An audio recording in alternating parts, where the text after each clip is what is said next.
Correction de la partie nucléaire de l'examen 2019, session normale pour les branches SVT, STE, STM. La première question, on vous demande de copier la bonne réponse. Le noyau du chlore 1736, le noyau est composé de 17 protons. Le nombre de protons. Et 36.17, c'est le nombre de neutrons, c'est-à-dire 18. Donc la bonne réponse, ça serait C. 18 protons et 18 neutrons. La deuxième question, on vous dit quel est le noyau le plus stable. On vous donne 3 isotopes du chlore. Quel est le noyau le plus stable? La règle est là, on a fait le cours. Alors, on définit l'énergie de liaison par nucléon. E, X, A, Z, c'est l'énergie de liaison du noyau sur A. Plus cette énergie est grande, plus le noyau est plus stable. يعني بشحال ما كانت هاد الطاقة كبيرة، النواة غادي تكون أكثر استقرار. إوا شوفوا مزيان تبع عندكم 3 نويو، إوا شكون اللي عندها l'énergie de liaison la plus grande؟ هي لو نويو نتاع لو كلور 1737. 1737 عندها 8,560. Donc c'est la plus grande, c'est-à-dire ce noyau est le plus stable. La question suivante, le chlore se désintègre en donnant l'argon. Le chlore 1736 se transforme, se désintègre en donnant ce noyau. Alors d'après les lois de Soddy, 36 égale à 36 plus 0. Et 17 égale à 18 plus moins 1. Donc, on va dire moins 1, parce que 17. Alors, puisque la particule émise est un électron, donc le type de désintégration est β-. La question suivante, on vous demande de calculer l'énergie libérée au cours de la désintégration d'un noyau du chlore 36. Alors, l'énergie libérée, c'est la valeur absolue de l'énergie échangée.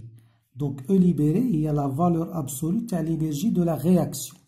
Avec delta E, c'est la variation de la masse, c'est le défaut de masse du système fois le carré de la vitesse de la lumière.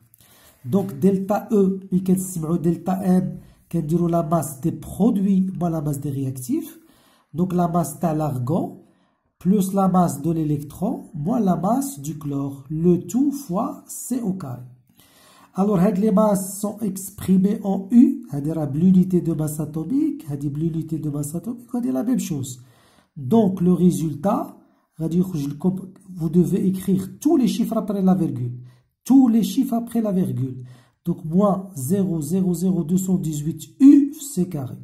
D'abord, le U, les données, هو 931,5 MEF C moins 2 مع C carré, donc C moins 2 مع C carré simplifié, تختزل, et le résultat est retrouvé en MEF, donc moins 0,203067 méga électronvolts.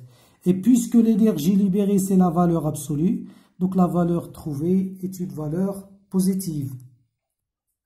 La dernière question. Donc, un certain volume d'eau de surface contient un nombre initial N0 du chlore 36. Et pour le même volume de la nappe phréatique, il contient 38% du nombre initial. يعني N كتساوي 38% في N0, c'est-à-dire 0,38 N0. Or, la loi de décroissance, le nombre qui reste égale à N0 l'exponentielle moins lambda T. الآن على هاد ال N0 تجيبوه هنا N sur N0 égale l'exponentielle moins lambda T. Faites l'inverse, ديروا المقلوب. إذا N0 sur N c'est 1 l'exponentielle moins lambda T هادي طلع الفوق توليكم l'exponentielle. Pour se débarrasser de l'exponentielle, on fait entrer le logarithme népérien. كتدخلوا اللوغ هنا واللوغ هنا. دونك ملي غادي ندير اللوغ هادي تولي لي لامدا T وهادي تولي لي اللوغ N0 على N. Donc T, c'est 1 sur lambda fois log N0 sur N. Donc on vous donne lambda, donc lambda en moins 1, on vous donne N0 et N, 0,38. Vous simplifiez par N0 et vous faites l'application numérique.